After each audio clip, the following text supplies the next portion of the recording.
Well, it turns out that this far-right bandwagon that I've been on for quite some time, because I've been calling for a national inquiry on the rape gangs, turns out that there's a new person joined us in the form of our Prime Minister, Keir Starmer.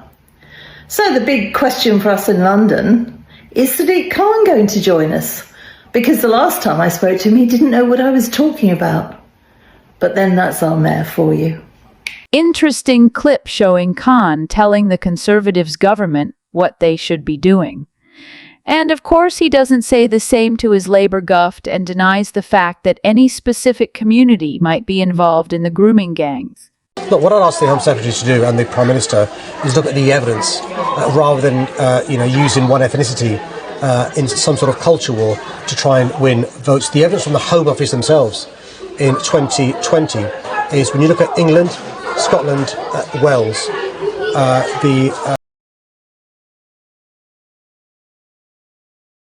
are from white men.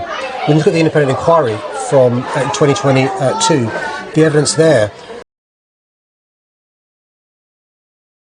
the perpetrator and the location where most of those offences take place is in the household. So what the government should be doing is investing more in council services, investing more in social services, investing more in safeguarding, but also doing what Labour's been calling for since 2013, which is these teams targeting those.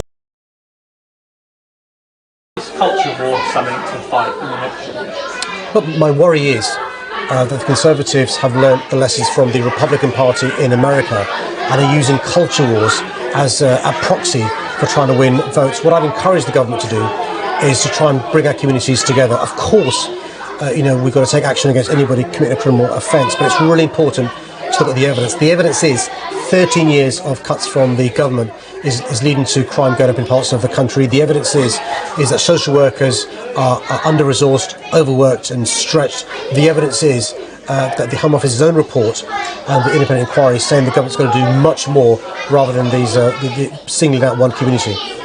In a move poised to ignite fierce national debate, Prime Minister Keir Starmer has formally called for a nationwide inquiry into the handling of grooming and rape gangs across the United Kingdom.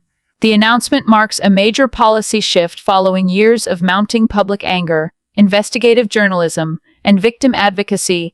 The call for an inquiry follows a crescendo of cross-party pressure and public frustration, fueled in part by reports that local authorities and police often hesitated to pursue leads due to fears of being labeled racist.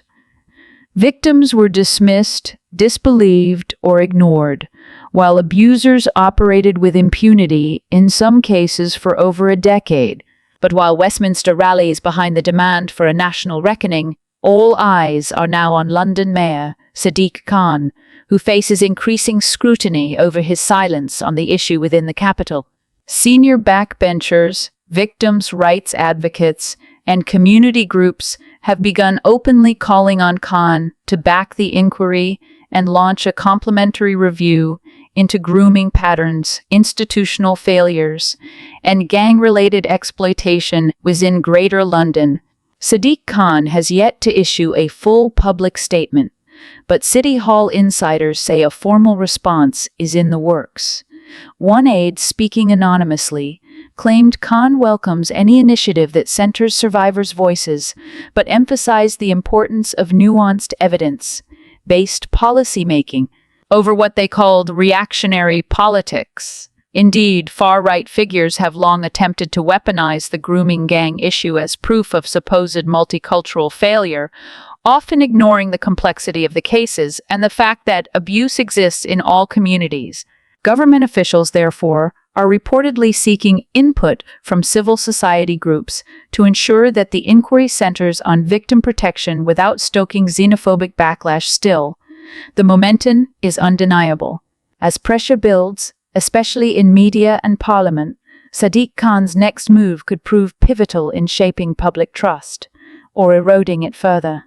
The broader question now isn't just whether the inquiry will proceed, it's whether the political class has the willpower to follow it wherever it leads, even when the findings threaten the reputations of police forces, councils, or political parties across the spectrum.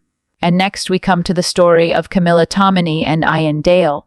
Can we sum up Margaret Thatcher's personality in 3 words, Ian? What words would we be using? Courageous. Yes. Staunch. Yes. Pragmatic. Now, you might be surprised at that last one, but one of the things that I learned writing the book was that she was much more pragmatic than she was ever given credit for. She was seen as this conviction politician, the Iron Lady. But whether it's economic policy, domestic policy, trade union reform, she didn't rush in like a bull in a china shop, which I think is still kind of her reputation. So you look at trade union reform, in 1979, the country was in a real state, effectively gripped by the unions. They were controlling a lot of the government economic decisions.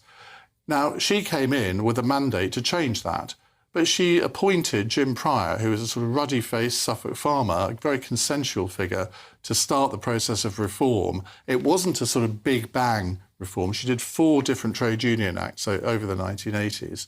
And it was very much slowly catchy monkey. It wasn't going in, as I say, like a bull in a china shop. And it was only it was the miners' strike in '84, which is a real defining moment for her as a leader, for the country, and indeed for trade union reform. And she had to beat the miners, and she prepared over 4 years for that strike because she knew there would be a confrontation. She wasn't seeking it, but she knew that Arthur Scargill, the miners' leader, would provoke one in the end. So when Nigel Lawson was Energy Secretary, he built up the coal stocks.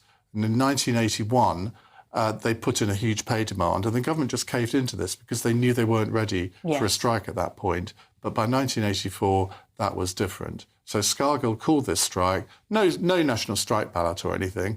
Owen wouldn't want to sort of worry about democracy, would he? And he knew he had to do it then because by the end of 1984, the new legislation would come in which made strike ballots mandatory. And it was a big mistake because he called the strike in March. Coal stocks were at a high then. And the strike lasted a year. But in the end, Thatcher prevailed. Well, also, there's this reputation that she has kind of gained, and there are a lot of myths around her that actually you debunk in this book, which is great. But also that she was this kind of single-minded presidential figure. Actually, she surrounded herself with the most extraordinary heavyweights. I mean, look back at that cabinet. I mean, it's just defies all logic as to how talented the people around her were. Yes, there's a first among equals approach, but also she was somebody who listened to advice, right? Most of the time? She did, I would say, up until the last 2 or 3 years. Right. Then she became quite imperious. Remember, we are a grandmother. Yes. The attitude that, well, I'm right and everybody else is wrong and I'm the only one to save the country, I think that partially, excuse me, led to her downfall.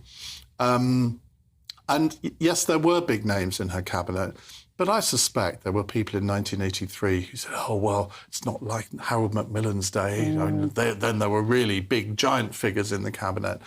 But that was also part of her downfall in that she kept appointing people who weren't her natural supporters, the so-called wets. Even right at the end, I don't think she really had a majority of support in her own cabinet.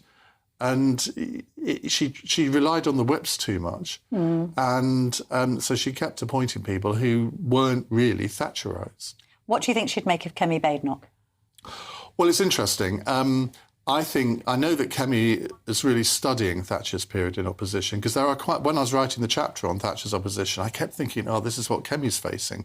Totally revamping the Conservative policy offering, stealing ideas from think tanks. That's what Kemi Badenoch has got to do. And Margaret Thatcher was a magpie in that regard, in that she didn't have a fully formed political ideology by 1978. She became a Thatcherite sort of in the early 1980s.